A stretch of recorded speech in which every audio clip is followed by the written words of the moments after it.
Very good morning students. BSc second year botany का जो second paper है anatomy of angiosperm, economic botany and ethnobotany की unit first के अंदर अब हम आज क्या पढ़ने वाले हैं, हम आज पढ़ने वाले हैं परमानेंट टिश्यूज़ के बारे में। ठीक है, परमानेंट टिश्यू हम ऑलरेडी स्टार्ट कर चुके हैं और परमानेंट टिश्यूज से रिलेटेड हम कुछ बातें भी कर चुके हैं कि परमानेंट टिश्यू क्या होते हैं, है ना।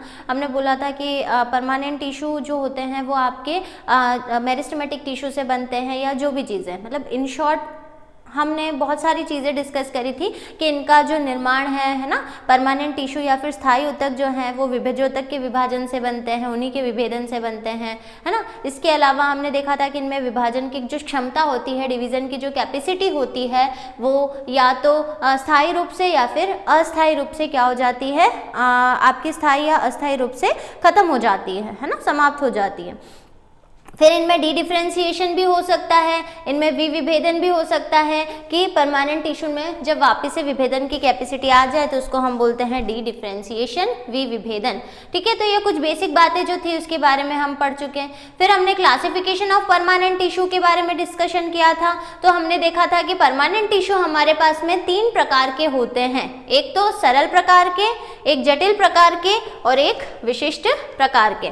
सरल, जटिल और विशिष्ट प्रकार के 3 हमारे पास में जो है वो स्थायी ऊतक जो है वो होते हैं। ठीक है, अब सरल मतलब सिंपल कॉम्प्लेक्स और थर्ड आपका हो गया स्पेशल या फिर स्पेशल टाइप के विशिष्ट ऊतक। ठीक है, अब इसके आगे बहुत सारे सब टाइप्स आएंगे, मतलब ये टॉपिक बहुत ज़्यादा लेंदी होते हैं, टिश्यूज़ जो है वो काफ़ी लेंदी पोर्शन होता है। जैसे कि अभी हमने मेरिस्टेमेटिक टिश्यू पढ़ा, तो मेरिस्टेमेटिक टिश्यू की क्लासिफिकेशन में भी हमने बहुत सारे आधार पढ़े थे और बहुत सारे उनके टाइप और सब टाइप पढ़े थे, है ना, कि किस आधार पर आपने मेरिस्टेमेटिक टिश्यू को डिवाइड किया है, किस आधार पर आपने विभेजोतकी ऊतकों का वर्गीकरण जो है वो किया है, उस आधार पर हमने बहुत सारे टाइप्स देखे थे। उसके अगेन हमने सब टाइप देखे थे, वैसे ही फिर हमने उसकी थ्योरीज देखी। मतलब ये पोर्शन जो है वो काफी लेंदी पोर्शन है एनाटॉमी का, टिश्यूज जो हैं, क्योंकि मेनली टिश्यू ही वो है जो आपका इंटरनल स्ट्रक्चर बनाता है। क्योंकि हम एनाटॉमी के अंदर आंतरिक संरचना का अध्ययन करते हैं और आंतरिक संरचना के अंदर हम मेनली पढ़ते ही क्या है कि आंतरिक संरचना में आपको इंटरनल स्ट्रक्चर में दिखेगा ही क्या, सेल्स और टिश्यूज ही दिखेंगे। तो इसीलिए हम टिश्यूज को इतना डिटेल में पढ़ते हैं। और हमारी जो फर्स्ट और सेकेंड यूनिट है एनाटॉमी की, वो टोटली किस पर डिपेंडेंट है, टिश्यूज पर ही डिपेंडेंट है ना। टिश्यू क्या होते हैं, है ना, टिश्यू कितने प्रकार के होते हैं, टिश्यू से रिलेटेड कौन कौन सी जो इम्पोर्टेंट बातें हैं वैज्ञानिकों ने बताई है, तो ये हमने देखा। ठीक है, तो ये सारी चीज़ें तो हम फर्स्ट और सेकेंड यूनिट को इन शॉर्ट क्या कर रहे हैं। अगर हम बात करें फर्स्ट यूनिट के अंदर हमारा कौन कौन सा टॉपिक कवर अप हो गया है, तो फर्स्ट यूनिट के अंदर हमारा एनाटॉमी का इंट्रोडक्शन कवर अप हो गया है, ऑर्गेनाइजेशन ऑफ मेरिस्टेम हो गया है ना, theories related to their organisation complete हो गया है ना। अभी हमने जो थ्योरीज पढ़ी थी ना, कौन सी, शूट एपिकल मेरिस्टेम से रिलेटेड और रूट एपिकल मेरिस्टेम से रिलेटेड हमने जो थ्योरीज पढ़ी थी वो चीजें हम कंप्लीट कर चुके हैं। फिर टिश्यू एंड टिश्यू सिस्टम के अंदर parenchyma, collenchyma, sclerenchyma, xylem, phloem, secondary structure and periderm.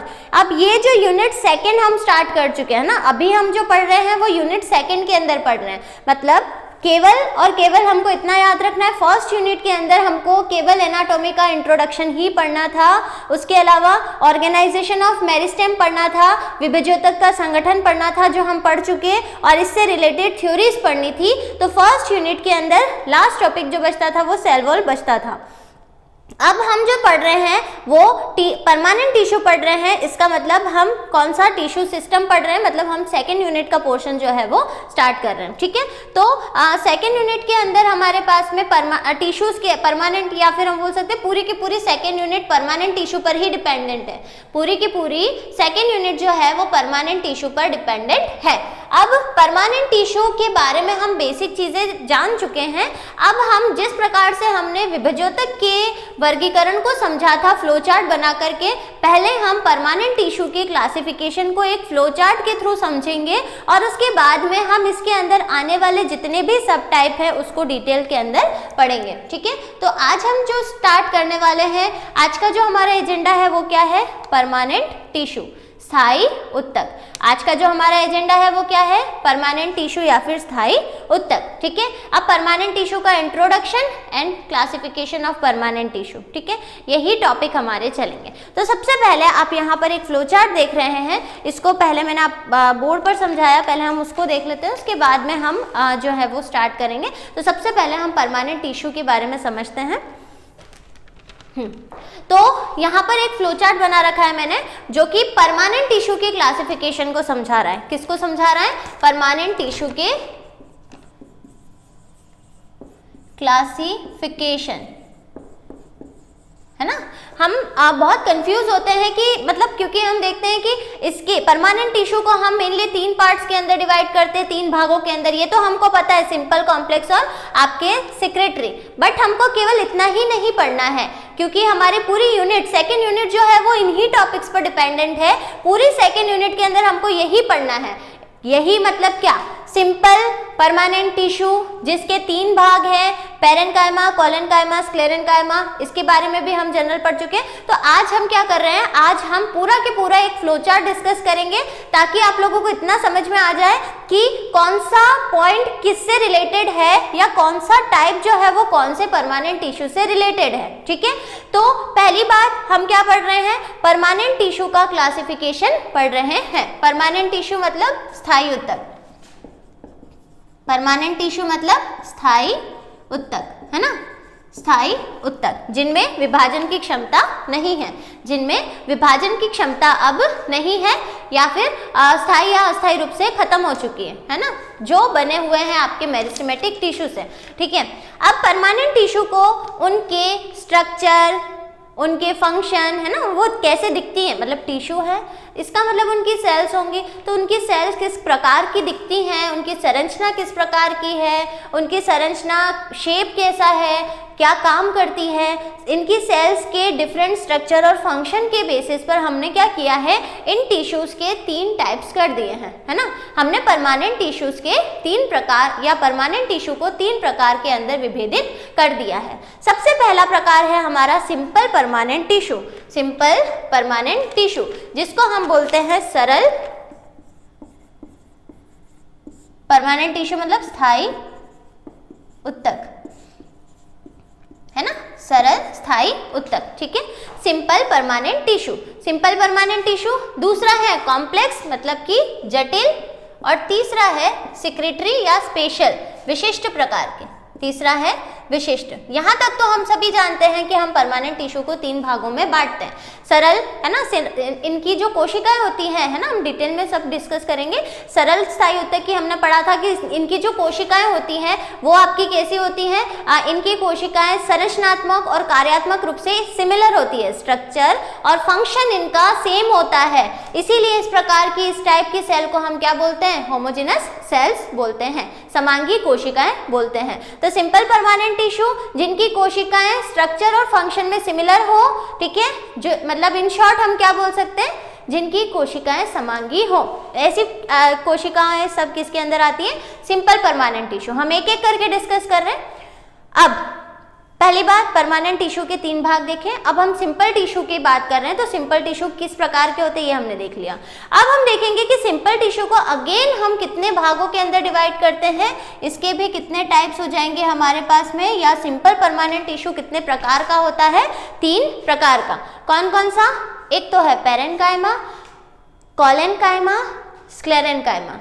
Simple permanent tissue फिर से 3 प्रकार का है। सबसे पहला है पेरेन्काइमा, जिसको हम बोलते हैं मृदुतक, ठीक है। दूसरा है हमारे पास में कोलेनकाइमा, है ना, कोणीय, ठीक है। और तीसरा है आपका दृढ़ोतक, है ना। तो हमने सिंपल परमानेंट टिश्यू को अगेन 3 पार्ट्स के अंदर डिवाइड कर दिया है। पहला है पेरेन्काइमा, दूसरा है कोलेनकाइमा, तीसरा है स्क्लेरेन्काइमा। हम इनको भी डिटेल में पढ़ेंगे, ठीक है। अब जनरल बातें क्या होती है, पैरेन्काइमा मतलब मृदुत्तक की कोशिकाएं जिनकी कोशिकाएं लिविंग होती हैं, सजीव होती हैं, है ना, सॉफ्ट होती हैं, है ना, सेल जो होती है सेलुलोज, या मतलब इनके कुछ कैरेक्टर, मतलब इनके अंदर आपको क्या पढ़ना है, इनके अंदर हमको कुछ बेसिक कैरेक्टरिस्टिक्स याद रखने हैं कि पैरेन्काइमेटस के अंदर क्या स्पेशल बातें होती हैं, मतलब किस तरीके की सेल को आप बोलोगे कि ये सेल आपकी पैरेन्काइमेटस है ना, तो वो चीजें हमको देखनी है। जैसे पैरेन्काइमा के अंदर पढ़ेंगे, सेम चीज कोलेनकाइमा के अंदर भी पढ़ेंगे कि इस तरीके की सेल कैसी दिखती है ना, कोणीय उत्तक भी बोलते हैं हम इनको, तो कोण है ना, किस प्रकार के कोण बनाती हैं, दृढ़ोत्तक किस प्रकार की होती है, इनकी कोशिकाओं की विशेषता है क्या, ये टिश्यू है, टिश्यू बने होते हैं कोशिकाओं से मिलकर के, तो हम टिश्यू का स्ट्रक्चर पढ़ेंगे तो हम क्या देखेंगे कि इसकी कोशिकाएं किस प्रकार की है, इनका आकृति कैसी है, इनका शेप कैसा है, ये क्या फंक्शन करती है, तो उन बेसिक चीजों के बारे में उनके कुछ कैरेक्टरिस्टिक्स हमको क्या करने पढ़ने। अब हमने क्या बोला, सिंपल टिश्यू को हमने 3 पार्ट्स में डिवाइड किया था, पैरेन्काइमा, कोलेनकाइमा और स्क्लेरेन्काइमा। अब हम बात करते हैं सबसे पहले पार्ट की, जो कि है हमारा पैरेन्काइमा। सबसे पहले हम किसके बारे में पढ़ेंगे, जो कि है हमारा पैरेन्काइमा। पैरेन्काइमा मृदुत्तक, मृदुत्तक की कोशिकाएं लिविंग होती है, ठीक है, सबसे पहले मतलब आधी कोशिकाएं भी बोलते हैं इनको, प्रिमिटिव सेल ग्रुप भी बोलते हैं। पैरेन्काइमा को अगेन हम केवल अभी फ्लो चार्ट समझ रहे हैं, हम इसके कैरेक्टर सबके एक एक के डिटेल में पढ़ेंगे, अभी केवल हम फ्लो चार्ट को समझ रहे हैं। फ्लो चार्ट को क्यों पढ़ रहे हैं हम, क्योंकि हमने देखा कि बहुत सारे सब पॉइंट्स है, बहुत सारे इसके अंदर टाइप सब टाइप आ रहे हैं, तो हम कंफ्यूज ना हो इसीलिए हमने एक जगह सारा लिख दिया है, ठीक है।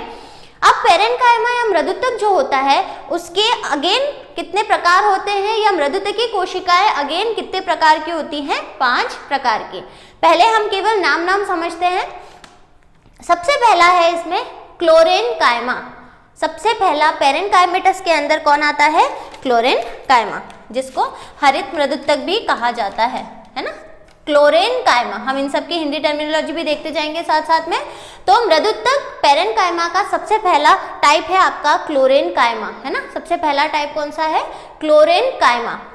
दूसरा है एरेन्काइमा, AEREN, एरेन्काइमा, ठीक है, वायुत्तक। तीसरा है इडियोब्लास्ट, तीसरा है इडियोब्लास्ट।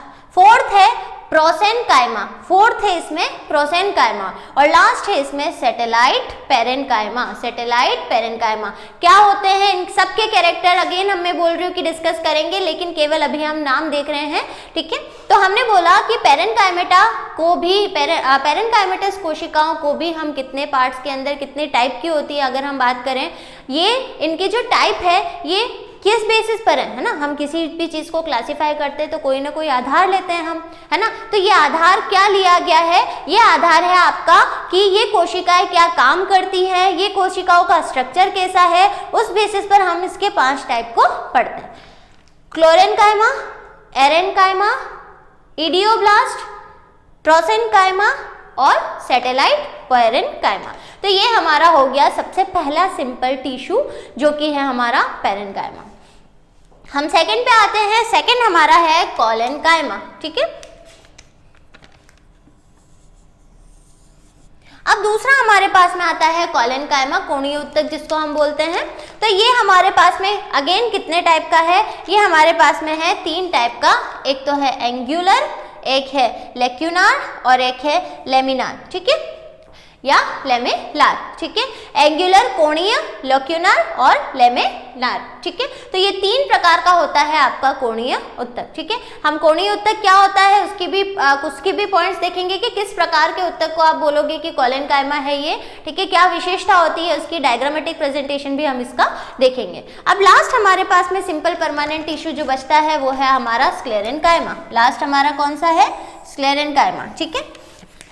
तो स्क्लेरेन्काइमा किस प्रकार का होता है, स्क्लेरेन्काइमा जो है वो आपका अगेन 2 टाइप का है, मतलब स्क्लेरेन्काइमा जिसकी कोशिकाएं मृत होती हैं, डेड होती हैं, दृढ़ होती हैं, है ना, हार्ड टाइप की सेल्स होती हैं, है ना। दृढ़, नाम से ही क्लियर है, दृढ़ उत्तक, जिनकी सेल्स जो होती है वो काफी आपकी कठोर होती हैं, जिनकी कोशिकाओं के अंदर लिग्निन का डिपोजिशन होता है, जिसकी वजह से पानी के लिए वो पारगम्य नहीं होती है। लिग्निन जो होता है वो पानी के लिए पारगम्य नहीं होता है ना। तो सेल वॉल क्या होती है? कोशिका की सबसे बाहरी परत जो होती है, जिससे कोई भी पदार्थ होकर के अंदर या बाहर आता या फिर जाता है। तो लिग्निन का डिपोजिशन होने की वजह से वाटर के लिए वो क्या होती है? इम्परमेबल होती है, जिसकी वजह से पानी जो है वो अंदर नहीं जा पाता है। तो इस प्रकार की सेल्स जो होती है वो डेड होती हैं, है ना, आपकी नॉन लिविंग या निर्जीव होती है। तो इस प्रकार के कुछ कैरेक्टरिस्टिक्स पढ़ेंगे हम सारे सेल्स और टिश्यूज के अंदर।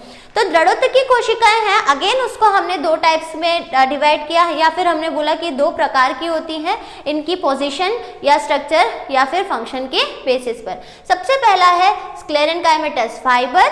स्क्लेरेनकाइमेटस फाइबर मतलब स्क्लेरेनकाइमेटस रेशे, जिसमें आपके आते हैं जाइलम फाइबर और extra xylary fibres. Xylem fibre और एक्स्ट्रा जाइलरी फाइबर्स, ये क्या होते हैं हम आगे देखेंगे। दूसरा आता है स्टोन सेल्स, जिसको अपन स्क्लेरिड्स भी कहते हैं। तो दूसरा हमारे पास में क्या आ गया? स्टोन सेल्स या फिर स्क्लेरिड्स, ठीक है। तो ये हमारा पहला पोर्शन है simple permanent tissue. Simple permanent tissue, again हम परमानेंट टिश्यू का क्लासिफिकेशन पढ़ रहे थे, जिसमें हम पहला पढ़ा हमने सिंपल परमानेंट टिश्यू, जिसके 3 भाग थे, पेरेन्काइमा, कोलेनकाइमा, स्क्लेरेनकाइमा। पेरेन्काइमेटा के हमारे पास में 5 टाइप्स थे, chlorenchyma, aerenchyma, idioblast, prosenchyma and satellite parenchyma. दूसरा कोलेनकाइमा के हमारे पास में 3 टाइप थे, एंगुलर, लॉक्यूनार और लेमिलार, ठीक है। थर्ड है हमारे पास में स्क्लेरेनकाइमा, जिसमें हमारे पास में 2 आते हैं, स्क्लेरेनकाइमेटस फाइबर और स्टोन सेल्स। फाइबर्स में भी हमारे पास में एक तो जाइलम फाइबर आते हैं और एक्स्ट्रा जाइलरी फाइबर्स आते हैं। तो ये हमारा पहला पोर्शन हो गया सिंपल परमानेंट टिश्यू से रिलेटेड। दूसरा हमारे पास में आता है कॉम्प्लेक्स टिश्यू। कॉम्प्लेक्स टिश्यू, जिसको हम जटिल स्थायी ऊतक भी कहते हैं, जटिल स्थायी ऊतक भी कहते हैं। अब जटिल स्थायी ऊतक जो हैं वो आपके किस प्रकार के होते हैं? इनकी जो कोशिकाएं होती हैं, हम सभी जानते हैं, हमने पहले लास्ट क्लास के अंदर डिस्कस किया था सिंपल, कॉम्प्लेक्स और सेक्रेटरी के बारे में, कि इनकी जो कोशिकाएं होती हैं वो हेट्रोजिनस टाइप की होती हैं, विषमांगी प्रकार की होती हैं। हेट्रोजिनस या फिर विषमांगी प्रकार। विषमांगी प्रकार का क्या मतलब होता है कि इनकी कोशिकाएं स्ट्रक्चर और फंक्शन के बेसिस पर अलग अलग होती हैं। जैसे कि सिंपल परमानेंट टिश्यू किस टाइप से होता है कि इनका स्ट्रक्चर और फंक्शन जो होता है वो सिमिलर होता है ऑलमोस्ट, ठीक है। बट यहाँ इसीलिए हमने इनको होमोजेनस कहा था। बट यहाँ पर इस टाइप की जो सेल्स होती है, इस टाइप का जो मेरिस्टेम, इस टाइप का जो परमानेंट टिश्यू होता है, उसमें कोशिकाओं का स्ट्रक्चर और फंक्शन जो होता है वो डिफरेंट होता है, but they can originated from same ancestor, या फिर हम बोल सकते हैं उनकी उत्पत्ति जो है, इनका उद्भव जो है वो समान हो सकता है। स्ट्रक्चर और फंक्शन डिफरेंट, संरचना और कार्य अलग अलग होगा, उत्पत्ति समान हो सकती है या उत्पत्ति समान होती है, ठीक है, ओरिजिन इनका समान होता है। अब कॉम्प्लेक्स टिश्यू की कुछ विशेषता हो गई। अब कॉम्प्लेक्स टिश्यू को अगेन हमने 2 भागों में बांट दिया, एक तो है हमारा जाइलम और एक है हमारा फ्लोएम। जाइलम और फ्लोएम, ठीक है। अब जाइलम और फ्लोएम को हम सम्मिलित रूप से वेस्क्यूलर बंडल बोलते हैं, ये भी हमने देखा था, वेस्क्यूलर टिश्यू बोलते हैं, है ना। संवहन उत्तक बोलते हैं, संवहन उत्तक, संवहन उत्तक। जाइलम और फ्लोएम को सम्मिलित रूप से हम क्या बोलते हैं? संवहन उत्तक कहते हैं, ठीक है। तो संवहन उत्तक क्यों बोलते हैं? संवहन उत्तक हम इसलिए बोलते हैं क्योंकि आपका ये संवहन पुलों का निर्माण करता है। जब हम इंटरनल स्ट्रक्चर देखेंगे तो हम देखेंगे वेस्क्यूलर बंडल किस टाइप से अरेंज होते हैं, है ना, जाइलम फिर फ्लोएम, तो इनका अरेंजमेंट किस प्रकार से होता है, तो ये पूरा मिलाकर के वेस्क्यूलर टिश्यू का या वेस्क्यूलर बंडल का फॉर्मेशन करते हैं। हमने बोला कि कॉम्प्लेक्स टिश्यू का हमने 2 भागों के अंदर डिवाइड किया था, एक तो है जाइलम और एक है फ्लोएम।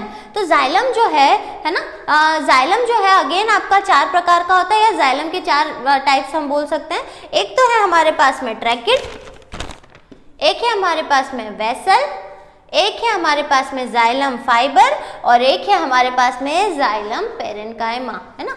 वाहिकाएं, वाहिनिकाएं, जाइलम रेशे और xylem मृदुतक।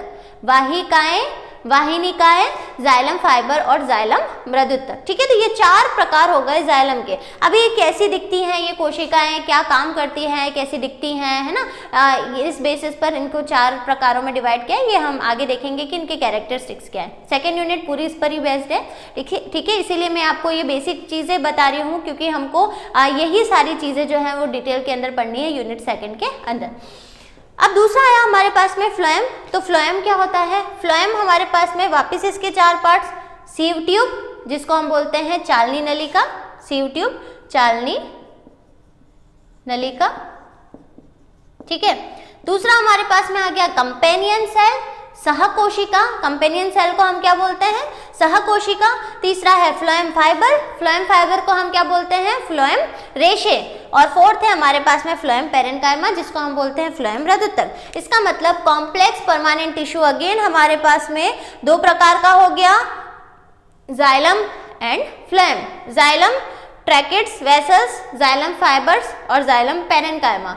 Phloem sieve tubes, companion cells, phloem fibre और फ्लोएम पेरेन्काइमा। ठीक है, अब थर्ड आता है हमारे पास में सिक्रेटरी, मतलब परमानेंट टिश्यू का अब तीसरा प्रकार जो अब हम डिस्कस करने वाले हैं वो क्या है? आपका सिक्रेटरी और स्पेशल परमानेंट टिश्यू। सिक्रेटरी और स्पेशल परमानेंट टिश्यू या फिर विशिष्ट स्थायी ऊतक। ठीक है, अब मैंने आपको बताया था कि विशिष्ट ऊतक क्या होते हैं। विशिष्ट ऊतक वो होते हैं जो कोशिका के अंदर कोई स्पेसिफिक फंक्शन को परफॉर्म करते हैं, मतलब मेनली तो परमानेंट टिश्यू, मेनली जो परमानेंट टिश्यू होता है वो मेनली 2 ही प्रकार का होता है, एक तो सिंपल और एक कॉम्प्लेक्स, है ना। मेनली अगर हम बात करें तो मेनली परमानेंट टिश्यू 2 प्रकार का ही होता है, सिंपल और कॉम्प्लेक्स। लेकिन कुछ पादपों के अंदर हम देखते हैं कि कुछ ऊतक ऐसे होते हैं जो कुछ अलग काम करते हैं, कुछ मतलब डिफरेंट फंक्शन परफॉर्म करते हैं जो ये दोनों नहीं करते हैं। तो कुछ पादपों के अंदर ऐसे स्पेशल टाइप के टिश्यू भी पाए जाते हैं जो स्पेशल फंक्शन को परफॉर्म करते हैं। मैंने बोला कि परमानेंट टिश्यू मुख्यतया 2 प्रकार के होते हैं, सरल और जटिल, सिंपल और कॉम्प्लेक्स। बट कुछ पादपों के अंदर कुछ पादपों के अंदर कुछ अलग प्रकार के ऊतक भी पाए जाते हैं जो विशिष्ट कार्यों को करते हैं वहां पर, और ऐसे ऊतकों को हम बोलते हैं विशिष्ट ऊतक। ठीक है, स्पेशल टिश्यू या फिर सिक्रेटरी टिश्यू जो कि प्लांट के अंदर किसी न किसी चीज का सिक्रेशन करते हैं, प्लांट के अंदर किसी न किसी चीज का स्त्राव करते हैं। जैसे हम देखते हैं ना, लेटेक्स हो गया, है ना, गम हो गया, रेजिन हो गया, या पानी की बूंदें हो गई, तो ये क्या होता है? ये सिक्रीशन होता है ना, जो पादप के भागों से निकलता है। पादप के है ना डिफरेंट ऑर्गन होते हैं, वहां से वो क्या करते हैं? सिक्रीट करते हैं। तो ये सिक्रीशन जो है वो करने के लिए भी प्लांट के अंदर स्पेशल टाइप के टिश्यूज जो है वो पाए जाते हैं। तो वो ऊतक के बारे में हम किसके अंदर पढ़ते हैं? उनको हम तीसरे कैटेगरी के अंदर रखते हैं जिसका नाम है विशिष्ट ऊतक, सिक्रेटरी और स्पेसिफिक आपके टिश्यू, परमानेंट टिश्यू। ये अगेन आपके 2 प्रकार के होते हैं। कितने प्रकार के होते हैं? 2 प्रकार के। सिक्रेटरी टिश्यू जो है, विशिष्ट ऊतक जो है वो अगेन आपके 2 प्रकार के होते हैं। एक तो एक्सटर्नल सिक्रेटरी स्ट्रक्चर और एक है इंटरनल सिक्रेटरी स्ट्रक्चर। एक्सटर्नल बाह्य सेक्रेटरी स्ट्रक्चर और एक आंतरिक। ठीक है, बाह्य और आंतरिक। जो बाहरी भागों में प्रेजेंट होगा वो एक्सटर्नल और आंतरिक भागों में प्रेजेंट होगा, और आंतरिक भागों में सिक्रेशन करेगा वो इंटरनल। अब देखो एक्सटर्नल या बाह्य के अंदर कौन कौन आते हैं? तो एक है ग्लैंडुलर हेयर्स हो गए, डाइजेस्टिव ग्लैंड्स हो गई, ऑस्मोफोर्स हो गए। ठीक है, आपके हाइडेनथोर्स हो गए, जलरंध्र जिसको हम बोलते हैं ना, हम मॉर्निंग के टाइम पे देखते हैं पत्तियों के अंदर जो बूंदें होती हैं, तो वो भी एक तरीके पानी की बूंदें होती हैं, तो वो भी एक तरीके का क्या है? वो भी एक तरीके का आपका सिक्रीशन ही है जो पादप के भागों द्वारा हो रहा है। तो एक्सटर्नल हम पढ़ रहे हैं, बाह्य में क्या कौन कौन आ रहा है? तो ग्लैंडुलर हेयर्स आ गए, डाइजेस्टिव ग्लैंड्स आ गई, ऑस्मोफोर्स आ गए, हाइडेनथोर्स हो गए जिसको हम जलरंध्र भी कहते हैं, नेक्टरीज आ गई, है ना। ये हम देखेंगे एक एक करके। दूसरा हमारा है इंटरनल सिक्रेटरी स्ट्रक्चर। दूसरा हमारा क्या है? इंटरनल सिक्रेटरी स्ट्रक्चर जो इंटरनल पोर्शन में प्रेजेंट है। अब इसके अंदर हमारे पास में आता है ऑयल ग्लैंड्स, है ना, लैक्टिफेरस ग्लैंड्स और म्यूसिलेज टिश्यू। ठीक है, तो 3 प्रकार के जो सेल्स है वो हमारे इसके अंदर आ जाएंगे। ऑयल ग्लैंड्स हो गई, ठीक है, लैक्टिफेरस ग्लैंड्स हो गई जिसमें सेल्स आ जाएंगी स्पेशल टाइप की, और आपकी आ जाएगी म्यूसिलेज या श्लेष्मा का स्रावण करने वाली कोशिकाएं। तो इस प्रकार से हम देखते हैं कि परमानेंट टिश्यू को हम तीन स्पेशल भागों में डिवाइड करते हैं और उन भागों का या उन पार्ट्स के भी अगेन हम बहुत सारे सब टाइप्स जो हैं वो देखते हैं, ठीक है। तो हमारे ये सब जितने भी पॉइंट्स हैं उन सबको हमको क्या करना है, अब पढ़ना है डिटेल के अंदर, ठीक है। तो हम एक बार इनके बारे में कुछ बेसिक चीजें डिस्कस करें, उसके बाद में हम स्टार्ट करेंगे एक एक करके। हमने अभी तक सिंपल परमानेंट टिश्यू के कैरेक्टर देख लिए हैं, कॉम्प्लेक्स परमानेंट टिश्यू के कैरेक्टर देख लिए हैं और सेक्रेटरी के भी कैरेक्टर देख लिए हैं। अब हम आज से स्टार्ट करेंगे सिंपल परमानेंट टिश्यू, जिसमें सबसे पहले हम पढ़ेंगे पेरेनकाइमेटा के बारे में, ठीक है। हम स्टार्ट करते हैं, कुछ बेसिक बातें पढ़ लें उसके बाद। अब यहाँ पर आप देख सकते हैं ये फ्लो चार्ट है ना, ये फ्लो चार्ट अब आपको समझ में आ जाएगा। अब हम देखते हैं यहाँ पर स्थायी ऊतक या परमानेंट टिश्यू जो है उसको हम तीन टाइप के अंदर डिवाइड करते हैं, simple tissue, complex tissue, secretary या स्पेशल टाइप के टिश्यू। अगेन सबसे पहले आता है हमारे पास में सिंपल टिश्यू, ठीक है। सबसे पहले हमारे पास में आता है सिंपल टिश्यू। तो सिंपल टिश्यू को हमने तीन भागों के अंदर डिवाइड कर दिया, पेरेनकाइमा, कोलेनकाइमा एंड स्क्लेरेनकाइमा, है ना। सिंपल टिश्यू को हमने कितने पार्ट्स के अंदर डिवाइड कर दिया, पेरेनकाइमा, कोलेनकाइमा एंड स्क्लेरेनकाइमा। अब कॉम्प्लेक्स टिश्यू पेरेनकाइमेटा है तो पेरेनकाइमेटा के अगेन 5 भाग आ गए। क्लोरेनकाइमा जिसको हिंदी में हम बोलते हैं हरित मृदुतक, एरेनकाइमा जिसको हम हिंदी में बोलते हैं वायुतक, तीसरा है इडियोब्लास्ट जिसको हम बोलते हैं विचित्र कोशिकाएं, चौथा है हमारा प्रोसेनकाइमा जिसको हम बोलते हैं दीर्घ मृदुतक और पांचवा है हमारा सैटेलाइट पेरेनकाइमा जिसको हम बोलते हैं ताराकार मृदुतक, है ना। तो 5 हमारे ये हो गए, कौन से हमारे मृदुतक हो गए, ठीक है। फिर हमारे पास में आया स्थूल कणोत्तक, है ना, कोण उत्तक जिसको कोणीय उत्तक भी कहा जाता है। तो स्थूल कोण उत्तक में हमारे पास में कोलेनकाइमा के अंदर कौन आता है, एंगुलर कोलेनकाइमा जिसको हम बोलते हैं कोणीय स्थूल उत्तक। दूसरा है हमारे पास में लेक्यूनार कोलेनकाइमा जिसको हम बोलते हैं रिक्तिकामय स्थूल कणोत्तक और तीसरा है स्तरित स्थूल उत्तक, ठीक है। तो ये हमारे 3 हो गए। फिर हमारे पास में आता है दृढ़ोत्तक या फिर स्क्लेरेनकाइमा, ठीक है, दृढ़ोत्तक या फिर स्क्लेरेनकाइमा। तो स्क्लेरेनकाइमेटस सेल्स किस प्रकार की होती है इस बेसिस पर हम देखें तो ये हमारे 2 हैं, स्क्लेरेनकाइमेटस फाइबर और स्टोन सेल्स या फिर स्क्लेरेट्स। इसमें हमारे पास में जाइलरी फाइबर्स आ जाएंगे, एक्स्ट्रा जाइलरी फाइबर्स आ जाएंगे और इसके बाद में स्टोन सेल्स आ जाएंगे। अब दूसरा टिश्यू हमारे पास में कॉम्प्लेक्स टिश्यू जिसको हमने 2 भागों में डिवाइड किया, जाइलम और फ्लोएम। जाइलम में हमारे पास कौन कौन आ गया, ट्रैकेट्स, वेसल्स, जाइलम फाइबर्स और जाइलम पेरेनकाइमा। फ्लोएम में हमारे पास में 4 चीजें आ गई, sieve tube, companion cells, phloem fibre और फ्लोएम पेरेनकाइमा, ठीक है। फिर आता है सेक्रेटरी और स्पेशल टाइप की सेल्स जिसमें हमारे पास में आते हैं एक्सटर्नल सेक्रेटरी स्ट्रक्चर और इंटरनल सेक्रेटरी स्ट्रक्चर। एक्सटर्नल में हमारे पास में आते हैं ग्लैंडुलर हेयर्स, डाइजेस्टिव ग्लैंड्स जिसको हम बोलते हैं ग्रंथिल रोम, पाचक ग्रंथियाँ, दंशक रोम जिसको हम बोलते हैं, ठीक है, स्टिंगिंग हेयर्स हो गए, ऑस्मोफोर्स हो गए, जलरंध्र हो गए, है ना, मकरंद कोश हो गए, नेक्टेरिस जिसको हम बोलते हैं। नेक्स्ट इंटरनल की बात करें तो इंटरनल में हम देखते हैं इंटरनल सेक्रेटरी सेल्स जितनी भी होती है बॉडी के अंदर वो ऑयल ग्लैंड्स जिसको हम बोलते हैं तेल ग्रंथियाँ, तीसरा है म्यूसिलेज ग्लैंड्स जिसको हम बोलते हैं श्लेष्मिक ग्रंथियाँ, चौथा है बर्कक्षीरी उत्तक जिसको हम बोलते हैं लैक्टेरिफेरस ट्यूब्यूल्स और फिर इसमें सेल्स भी हो जाएगी लेटेक्स वाली और अगेन आपकी दूसरा क्या होता है सेल्स हो जाएगी और वेसल्स हो जाएगी लेटेक्स की। तो इस टाइप की आपकी डिफरेंट सेल्स होती हैं जो डिफरेंट कार्यों को करती हैं, ठीक है।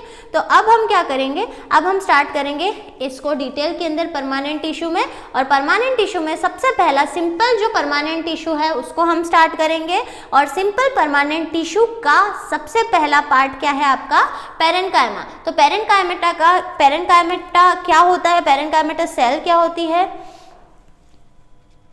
पेरेनकाइमेटा सेल्स के क्या कैरेक्टरिस्टिक्स होते हैं, इन सब पॉइंट्स के बारे में अब हम डिस्कस करते जाएंगे, ठीक है। तो अब हम स्टार्ट कर रहे हैं पेरेनकाइमा के बारे में। पहले हम कुछ बेसिक बातें समझ लेते हैं पेरेनकाइमेटा के बारे में कि पेरेनकाइमा क्या होता है, मृदुतक क्या होता है, इसके कैरेक्टरिस्टिक्स क्या होते हैं। तो इस उत्तक की प्रमुख लक्षण जो है वो इस प्रकार हैं, जैसे कि कोशिका भित्ति इनकी है ना, पेरेन्काइमा क्या है, एक सेल है, टिश्यू है, तो टिश्यू की कोशिकाएं होंगी, टिश्यू कोशिकाओं से मिलकर बने हैं।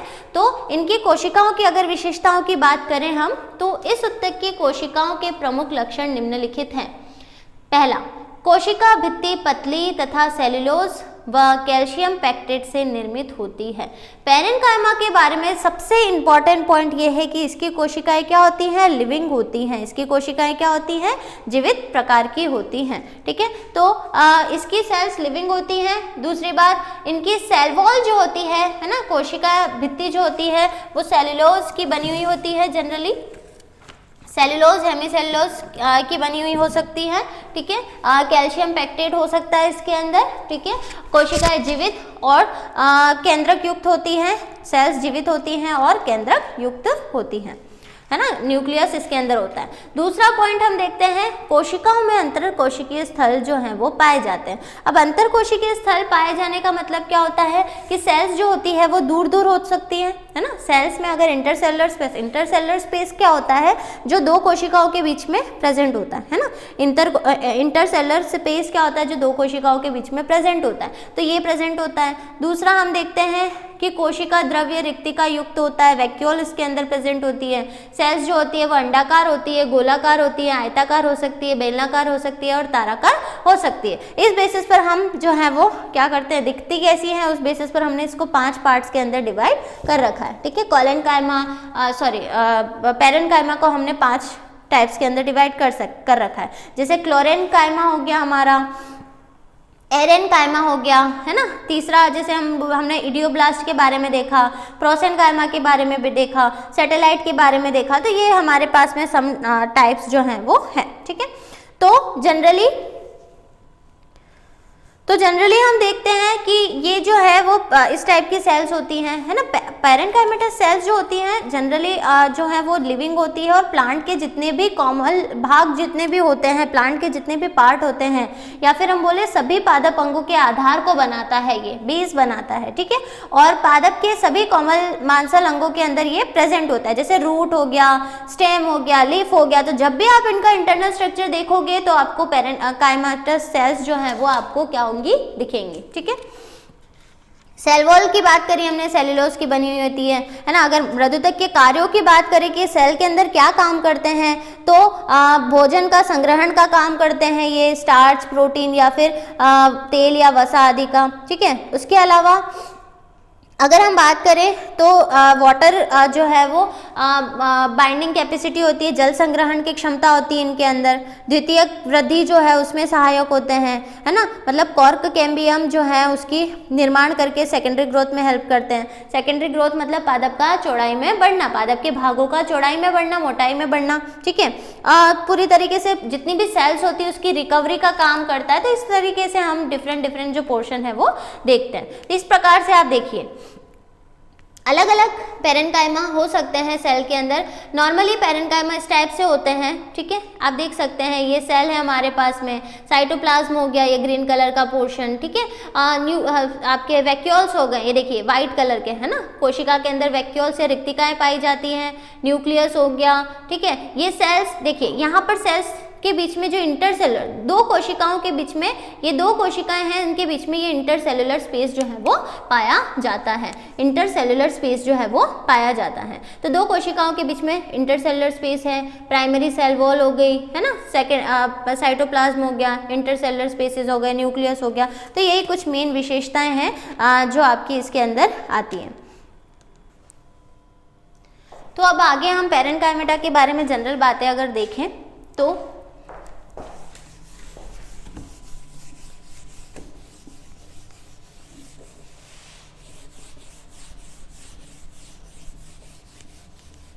अब पेरेन्काइमेटा की ही अगर हम जनरल बात करें, है ना, केवल और केवल किसकी बात करें, पेरेन्काइमेटा की। तो पेरेन्काइमेटा जो है हमारा, पेरेन्काइमा जो है हमारा, उसके हमने 5 चीज़ों के बारे में डिस्कस किया, या कुछ बेसिक चीज़ों के बारे में भी हमने डिस्कस किया कि पेरेन्काइमेटस सेल जो होती है। अच्छा, पेरेन्काइमेटस टर्म जो है, पेरेन्काइमा जो टर्म है वो ग्रू के द्वारा दिया गया है ना।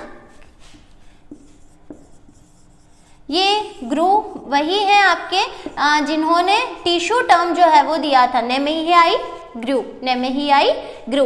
तो ग्रू के द्वारा पेरेन्काइमेटा शब्द जो है वो दिया गया था, ठीक है। और पेरेन्काइमेटा जनरली प्रिमिटिव या आधे कोशिका के रूप में माना जाता है ना। मेन बात क्या है, इसकी सेल्स जो होती हैं वो लिविंग होती है ना। और प्लांट के जितने भी आधारी भाग होते हैं, प्लांट के जितने भी बेसल पार्ट होते हैं या मुख्य पार्ट होते हैं, उनके निर्माण में पेरेन्काइमेटा का इंपॉर्टेंट रोल होता है, मतलब पेरेन्काइमा उसमें प्रेजेंट होता है, ठीक है। अब पेरेन्काइमा जो है आपका वो जनरली सभी बेसल पार्ट जैसे रूट हो गया, स्टेम हो गया, लीफ हो गया, है ना, तो इन सब के अंदर उपस्थित होता है, लीफ के अंदर उपस्थित होता है। तो वहां पर ये स्पेसिफिक फंक्शन को भी परफॉर्म करता है, क्योंकि वहां पर इनका कोई ना कोई स्पेसिफाइड फंक्शन तो हो गई। उस बेसिस पर या फिर ये दिखती कैसी है इसकी कोशिका, उसकी बेसिस पर हमने इसके 5 पार्ट कर दिए, है ना। पहला हमने देखा क्लोरेन्काइमा। अब क्लोरेन्काइमा जो होता है, क्लोरेन्काइमा मतलब हरित मृदुतक जो होता है वो क्या होता है, हरित नाम से ही क्लियर है ना, हरित मृदुतक क्लोरेन्काइमा। क्या बोल रहे हैं हम इसको, क्लोरेन्काइमा।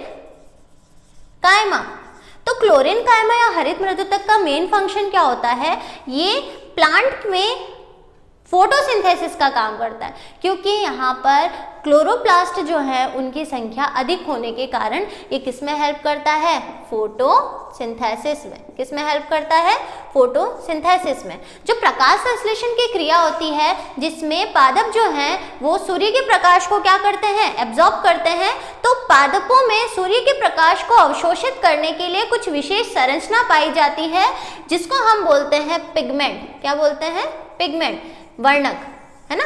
इन पिगमेंट्स का काम क्या होता है, सनलाइट को एब्जॉर्ब करना। ये वर्णक जो है वो पादप कोशिकाओं के अंदर प्रेजेंट होते हैं, ये हम जानते हैं। और पादप कोशिका के कौन से कोशिकांग में प्रेजेंट होते हैं, तो हरित लवक के अंदर ये उपस्थित होते हैं, जिसको हम बोलते हैं क्लोरोप्लास्ट। किसके अंदर उपस्थित होते हैं, हरित लवक के अंदर।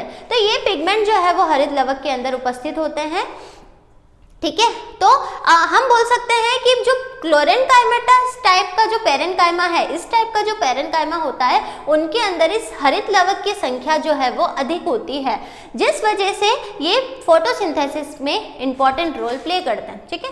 ये जो क्लोरेन्काइमेटा सेल है, हरित मृदुतक, जिसको हम बोल रहे हैं हरित मृदुतक, ये हरित मृदुतक अगेन आपके 2 टाइप की सेल्स, जैसे कि इसकी जो सेल्स जैसे हमने देखा इस टाइप से, ये एक सेल है, ये दूसरी सेल है, इस टाइप से आप देख सकते हैं कि ये एक सेल हो गई आपकी, ये दूसरी सेल हो गई, है ना। इस टाइप से अदर जितनी भी चीज़ें हैं वो इसके अंदर प्रेजेंट है। तो आप ये देखिए ये इंटरसेल्युलर स्पेस जो होता है वो प्रेजेंट होता है। तो इस टाइप की सेल्स को हम स्पॉन्जी मृदुतक, पत्तियों के अंदर पाई जाने वाली, कुछ इस टाइप से होती है जिसमें इंटरसेल्युलर स्पेस नहीं होता, इस टाइप से लंबी सेल्स होती है, खंबे की जैसी होती है, तो इनको बोलते हैं खंबुतक। तो क्लोरेन्काइमेटा सेल भी अगेन आपकी बहुत सारे टाइप की हो सकती है। एक तो आपकी हो गई स्पंजी मृदुतक और एक आपकी हो गई खंबोतक, ठीक है।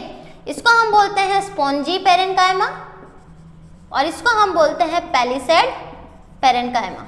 स्पॉन्जी पेरेन्काइमा और पैलिसेड पेरेन्काइमा। तो इसकी सेल्स इस तरीके से होती हैं और इसकी सेल्स में लंबी सेल्स होती हैं, ठीक है। इसके अलावा एरेन्काइमा की बात करें तो इनमें सेल्स के अंदर बहुत ज़्यादा जो है वो इंटरसेल्युलर स्पेस पाया जाता है, मतलब कोशिकाएं जो है वो आपस में इतनी दूर दूर होती हैं कि इनके बीच में बहुत सारा स्पेस पाया जाता है, बहुत सारा इंटरसेल्युलर स्पेस जो है वो पाया जाता है, बहुत सारा अंतरकोशिकीय अवकाश पाया जाता है, जिसके कारण कोशिकाएं क्या होती हैं, आपस में बहुत दूर दूर होने के कारण होता है, जिसके कारण इन स्पेसेस के बीच में हवा भरी हुई होती है, इसीलिए इनको वायु मृदुतक भी कहा जाता है, ठीक है।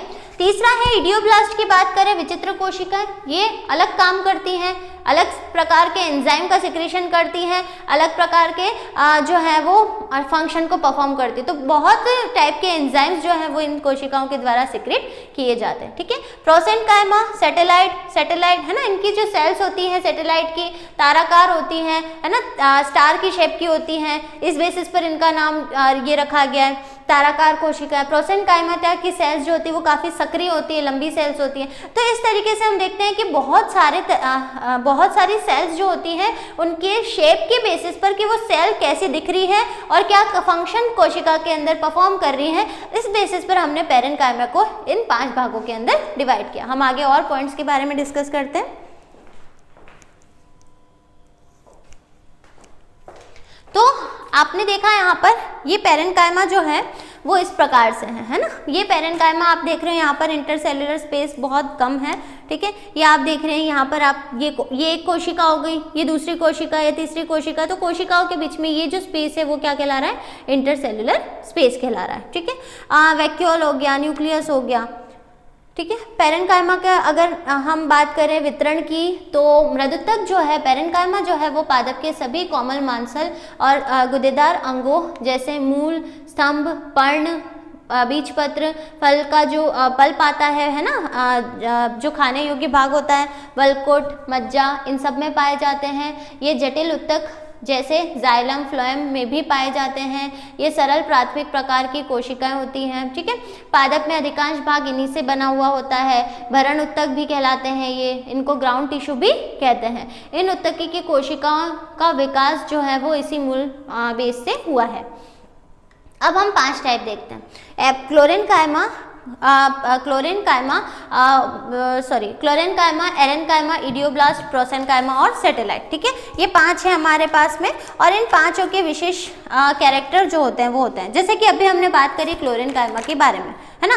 तो क्लोरेन्काइमा के बारे में हमने क्या बात करी कि ये पेरेन्काइमा ऐसे होते हैं जिनमें प्रचुर मात्रा में क्लोरोफिल जो है वो पाया जाता है, प्रचुर मात्रा में क्लोरोफिल पाया जाता है। हरित मृदुतक किसलिए कहते हैं, क्योंकि इसमें बहुत ज़्यादा क्लोरोफिल पाया जाता है, पिगमेंट पाए जाते हैं। दूसरा कि इनका मुख्य काम क्या हो जाएगा, फोटोसिंथेसिस या प्रकाश संश्लेषण करना। पत्तियों की ऊपरी और निचली सतहों पर एपिडर्मिस पर प्रेजेंट होते हैं, ठीक है। अब मैंने आपको बताया कि ये डाइकोट प्लांट जितने भी होते हैं उनमें ये 2 प्रकार के होते हैं, एक तो होते हैं स्पंजी मृदुतक और एक होते हैं खंभ मृदुतक, है ना, जिसको हम बोलते हैं आपके स्पॉन्जी पेरेन्काइमा, और दूसरा है हमारा पैलिसेड टिश्यू। तो खंभोत्तक जो होते हैं वो कैसे होते हैं, ये जनरली खंभोत्तक जो है वो पत्ती है ना, ये दोनों जो है वो लीफ के अंदर पाए जाते हैं, खंभोत्तक और स्पंजी मृदुतक। तो ये जनरली क्या होते हैं, ये आपके जीरोफ्लाइट प्लांट्स जितने भी होते हैं उनके अंदर जो खंभोत्तक है उसकी बात करें तो क्लोरोफिल की मात्रा काफ़ी होती है और अपर एपिडर्मिस पर ये पाए जाते हैं। स्पंजी मृदुतक की बात करें तो निचली बाह्यत्वचा जो होती है, लोअर एपिडर्मिस होती है, उसमें पाए जाते हैं, है ना। तो ये कुछ बेसिक बातें हैं। इनका स्ट्रक्चर जो होता है उसकी बात करें तो ये पैलिसेड टिश्यू देखिए आप, है ना, इस तरीके से लंबी सेल्स जो होती हैं वो होती है, ठीक है। जैसे ये आपकी एपिडर्मिस हो गई, एपिडर्मिस के बाद में कॉर्टेक्स की है ना, लीफ की बात करें डाइकोट की, तो यहाँ पर आपके पेरेन्काइमेटस सेल्स जो होती है वो प्रेजेंट होती है। तो इस प्रकार की आपकी होती हैं पैलिसेड सेल्स, ठीक है, ठीक है। अब दूसरे अगर हम एरेन्काइमा की बात करें तो एरेन्काइमा क्या होता है ना।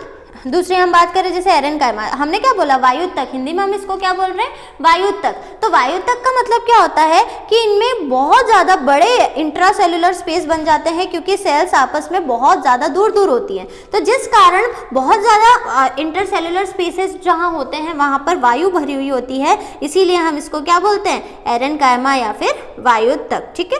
तो जनरली ये प्लांट्स, हाइड्रोफाइट प्लांट्स को तैरने में या जल की सतह पर जो है तैरने में सहायता करती हैं।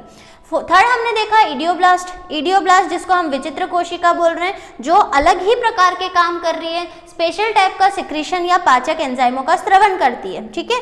तो इससे अनेक प्रकार के पाचक एंजाइम स्रावित होते हैं, ठीक है। इसके अतिरिक्त कुछ केमिकल पदार्थ या केमिकल रासायनिक पदार्थ जो हैं वो भी इससे स्रावित होते हैं, जैसे टैनिन हो गया, कैल्शियम ऑक्सिलेट हो गया, रेफाइड्स हो गए, तो ये रेफिड्स हो गए, तो ये कुछ विशेष काम कौन करती है, इडियोब्लास्ट।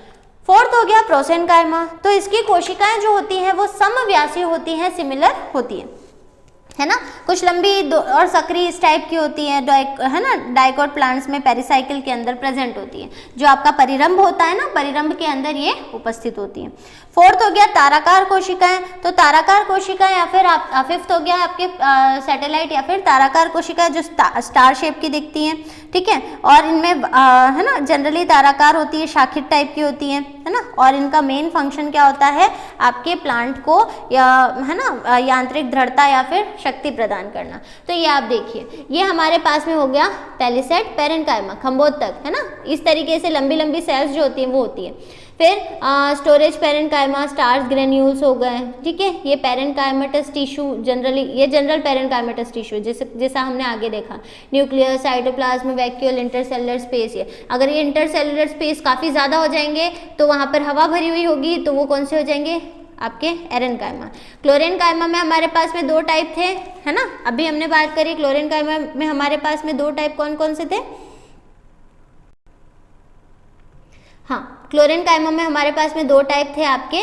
एक तो था आपका स्पंजी मृदुतक और दूसरा था हमारे पास में पैलिसेड टिश्यू, ठीक है। तो पैलिसेड टिश्यू तो ये हो गए आपके, पैलिसेड टिश्यू इस तरीके के होते हैं। स्पॉन्जी जो जनरल होते हैं, ठीक है, लीफ में प्रेजेंट होते हैं डाइकोट की। एरेनकाइमा हमने बात कर लिया कि अगर सेल्स बहुत दूर दूर होंगी तो अगर उनकी स्पेस जो है वो ज़्यादा होगा तो वो हो जाएंगे। इडियोब्लास्ट स्पेशल टाइप की सेल्स होती हैं, ठीक है, जो स्पेशल टाइप का सिक्रीशन करती है, पाचक एंजाइमों का स्रवण करती हैं। प्रोसेनकाइमा नॉर्मल सेल्स होती है लेकिन इनकी सेल्स के जो है वो लंबी और सक्रिय होती हैं। सैटेलाइट स्टार शेप की होती हैं। तो इस प्रकार से हमने कुछ जो है वो स्पेशल कैरेक्टर होते हैं किसके, आपके वापस इसके, ठीक है।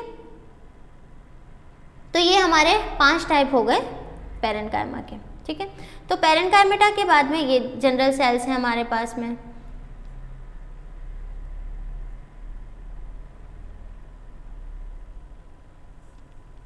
ठीक है। ये हमारा हो गया थिकनेस, है ना, ये आपकी सेल्स हो गई, ये थिकनेस हो गई इनकी, ये वैक्यूल हो गए, है ना, प्रोटोप्लाज्म या साइटोप्लाज्म हो गया, सेल वॉल हो गई। तो ये कुछ बेसिक कैरेक्टरिस्टिक्स हैं किसके, आपके पेरेन्काइमेटस सेल और टिश्यू के। तो ये हमारा पहला जो था पेरेन्काइमा वो कंप्लीट होता है, ठीक है। अब हम नेक्स्ट क्लास के अंदर इसको आगे डिटेल में देखेंगे कि पेरेन्काइमेटा के बाद में कोलेनकाइमा, स्क्लेरेनकाइमा के कैरेक्टर क्या हैं। तो इस तरीके से हम हमारे तीनों टिश्यूज़ जो हैं उन सबको कंप्लीट करते जाएंगे, ठीक है। Thank you.